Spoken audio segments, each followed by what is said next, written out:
With a lot of people starting to work from home and looking for side jobs and new ways to make money, a lot of people have heard this concept of passive income. In today's video, we're going to talk about what a lot of people are wondering. Is passive income real?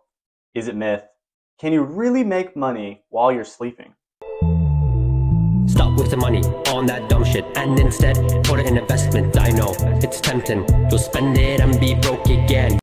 Alright guys, so before we jump into examples of ways to make passive income, we'll find out if that's real or not. Be sure to like, subscribe, and share this video. Get it out to as many people as we can. We really appreciate it. This is something that I feel like a lot of people are curious about, whether or not you can really make money. Because passive income is kind of defined as making money with little to no effort or maintenance. And, everyone really wants that. So this is kind of the end goal that a lot of people have, is not having to work and being able to achieve that financial freedom. So we're going to give you a few examples of ways you can try and achieve this passive income. And we'll discuss exactly how passive it is and whether or not it really meets the definition. Yeah. Each one is different, so you can see how each one can be passive, but how also they're partly active. Yeah. So there are some variable trade-offs in these. Exactly. So jumping into example one of the most popular forms of passive income that a lot of people talk about is buying dividend-paying stocks. We have a couple of videos on this, but basically dividend-paying stocks are when you own a portion of a company by investing money in the stock market, and they pay you a check every quarter, every year, depending on the company, and it's a small portion. So if you put in $5, don't expect to get much. It's not a huge payout. But the idea is if you buy enough, you'll make enough of a paycheck that you don't need to work anymore. That's the idea over time. And maybe even retire a little bit early because your dividends are paying for all your expenses, so you no longer need to work a W-2 job. That would be a beautiful setup. That is what a lot of people shoot for in this strategy or example. Yeah. But keep in mind, not every stock is a dividend-paying stock, so you have to do that. And that's kind of one of the trade-offs here, is you will have to do some research, some upfront, kind of figuring out what stocks are worth investing in, because you don't just throw your money at anything in the stock market. The stock market is very volatile. With just about, with about any investment, there is some level of risk. Now, being able to have enough dividends to kind of supplement your income or completely take it off and live off dividends would require an insane amount of upfront cost. Because like Ryan was saying, you put $5 in, you'll probably get a penny every quarter kind of thing. If that. Yeah. So you'll have to be paying hundreds of thousands of dollars in order to even get $1,000 a month from dividends. Exactly. And it's you can make it more and more passive by, you don't want to manage your portfolio, you pay someone to manage it. But again, there's a cost with that. If you don't want to do the research, you pay someone to do the research. So there are ways to make it more and more passive, but it's still not 100% passive. You still have to meet with advisors or do something, and it can be 98% passive because you're just getting these checks. But you still want to make sure it's efficient. So you know your income, how much you owe in taxes. You got to meet with these people still. You got to do tax planning, finance planning, move things around. Because the hard part with dividends is you have to do a lot of research to figure out the best paying, not the highest paying, but the best paying dividends that'll last a long time. The hard part is when you're buying single stocks, at any point, just like when COVID happened, a lot of paying dividend companies will cut their dividend. Then you got to reevaluate everything. And so you got to go to different companies because now your income just plummeted. So it can be very time consuming in that aspect to keep up with, to track, to do all of those things to make sure you're efficient and just in general getting paid or pay someone to do that. Yeah. All that to say, dividend stocks are a great investment. We both have personally invested in dividend stocks. Now, neither of our incomes are completely supplemented by dividends. We're not even close. That would be an awesome scenario to be in. But like we said, a lot of upfront cost, some research, and the more you take off, so the more passive it becomes, the less you're making, because whoever is managing and doing it for you is taking a cut of those profits. That's true too. But jumping right into the next example is one that you've heard on this channel plenty of times before. Definitely. Rental properties, just real estate investing and the money that you can make from that. And we specifically chose rental properties to cut you off because if you come to flipping, that's probably the most active you can be. Is you have to chase down deals, you have to manage it. Like there's more to it. Wholesaling, again, you have and that never really ends. You got to keep doing it. It's active. You don't have passive. You're working very hard. So there are many ways to make money in real estate, but rental properties are typically what they consider the most passive. Long-term rentals. Theoretically, best case scenario, you have a good tenant, sign a 12-month lease, you just get your checks. Theoretically. With rental properties, there is a tremendous upside, to create generational wealth. And As far as real estate investing goes, it is one of the more passive avenues to take, but this does require some upfront cost. So you'll have to have, either a lot of money to buy it outright or a good credit score to get a mortgage or something like that. So this may require a little less upfront than being able to buy all those dividend stocks like we were talking about, because that requires, like we said, hundreds of thousands to even reach $1,000 a month. Whereas a good rental property with a good structured mortgage, you could be turning a profit immediately at a decent bit right there. So there are plenty of variables in it. Tons of research that also goes into real estate, tons of management, more so than probably a stock portfolio, because you're dealing with tenants and everything. Same thing with stocks, though. If you were to offload that onto someone to manage, they're taking a cut again. So again, trade-offs. Exactly. And so, I guess the hardest part to making real estate or rental properties passive is the initial part. There's really, to my knowledge, nobody you can pay to go find the deal, purchase the deal, manage the deal, and everything all at once. Yeah.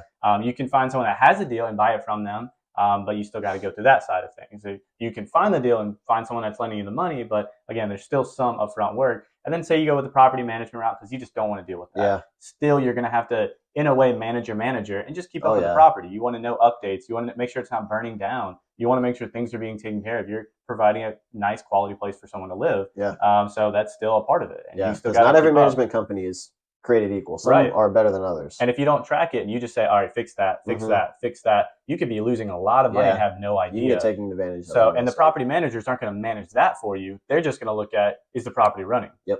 So you got to keep track of that. And again, there's still work. It can be down to an hour a week or an hour a month, but there's still some work involved. And with rental properties, more than likely, it's going to be more than an hour. Yeah. It doesn't have to be extreme amount, but you just want to keep up with things. Yeah. Preventative care, maintenance, stuff like that.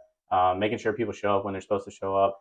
All those type things. There's a lot to it. You want to get updates. And see, there's a bit of a catch-22 because a lot of people, once they figure out their method later on, once they've been doing this a while, are able to do it easier and everything. But now you have more properties to manage and stuff. So there's a few more variables. So there will always be some management to a certain degree with real estate. But in a sense, it is somewhat passive and one of the more passive real estate investments. Yeah, especially when you've done it efficiently and all of that. Yeah. But there's a lot to it for sure.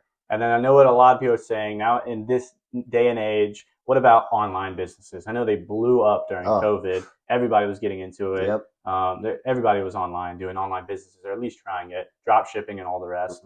So those are, again, they can be very passive. Yeah. But it's still a business. You Yeah. still have to track the income. You still have to pay your taxes. You still have to do tax planning. You still have to do finances. You still have to make sure your business is renewed properly. It's a full-blown business. So marketing. You can definitely go to sleep and wake up the next day and have a couple of sales. Just like we do with YouTube. We post a video out there, and by the time we wake up, there's more views than when we had when we went to sleep.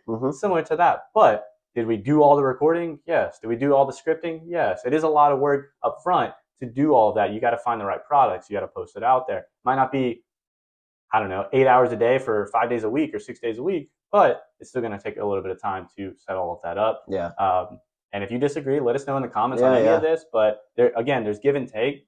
And from what we're saying, there's very passive things that you can make more passive by automating or hiring the right people or building a team. But the odds of it being 1,000 or 100% just completely hands off, you have no idea, you just let money hit the account, is slim. Yeah, because you could ask any business owner, online or not, whatever medium it is, how easy and passive their job is, and you'll probably get a laugh out of them because a lot of these do require work. Marketing, it'll cost revenue throughout the process, investing back in the business. So a truly 100% passive source of income, like Ryan said, is pretty difficult now. You can kind of look at these and be like, well, some of these are more passive than others. Like maybe if you get a good portfolio and everything, a good dividend portfolio would be more passive than, say, somebody else. Yeah, real estate, because maybe you're doing the management yourself. So there are varying levels. You can do different things within each of these examples to make it more and less passive. Definitely. But like we said, trade-offs, it'll cost more. So, finding your kind of niche and where you want to go, is always a fun journey in itself and something we would encourage you to kind of look into. But a true magic bullet just isn't really the reality. Right. So in our final thoughts to sum it all up, using these 3 different examples, very different, but do any of them end up being 100% passive? No. I wouldn't say passive income's a myth, though. Yeah. You can still make it very passive, like we just mentioned, all the different ways, and you can make it more passive different ways. But typically in the front end, you're going to want to save money. build it up a little bit yourself typically. And so it's going to take a little bit of time, effort, and then you can see those dividends pay off. You can see the fruit of your labor in the end. So that's kind of the reality, guys. That's not to discourage anyone. Be like, oh, passive income isn't real. I might as well just give up. I'll, just kind of resign myself to just keep working my job. There's always things to strive for. I mean, like we said, we're investing in rental properties. We're investing in dividend stocks. We have this YouTube channel. So we're in all these avenues because we do believe in them. Now, not everything is for everybody. So of course, do your own research. None of this is saying, oh, you need to do this. But we're just kind of sharing our knowledge and our experience with these things and what we know about them. So please let us know in the comments, like you said, if you have that magic bullet that everyone's looking for. Hey, we'd love to get in on it, kind of thing.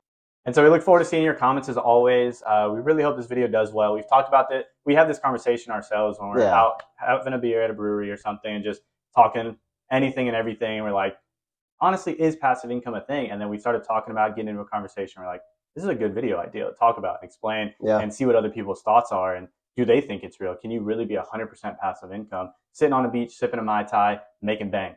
Is it true? From what we've seen, again, it's not quite there, but there are a lot of avenues to get very, very close. And it's much better to work 5 hours a week, 5 hours every 2 weeks, than it is to work 80 hours every 2 weeks, 100 hours every 2 weeks. Maybe you're on the beach most of the week, and then you have to come back for your day of work kind of thing. In that comparison, that margin's so large. Maybe it is passive. Do you only check in the computer or whatever it is, calling 1 or 2 people 2 to 3 hours, and you're good to go for the week? That's a big difference. Yeah. So we appreciate you guys tuning in. Be sure to, again, like, subscribe, share. This is an interesting topic. So like we said, if you have any comments or questions, be sure to leave them down below in the comments. And we appreciate you guys tuning in. And be sure to watch out for our next video coming out next week. See you in the next one. Stop wasting money on that dumb shit and instead put it in investment. I know it's tempting. You'll spend it and be broke again.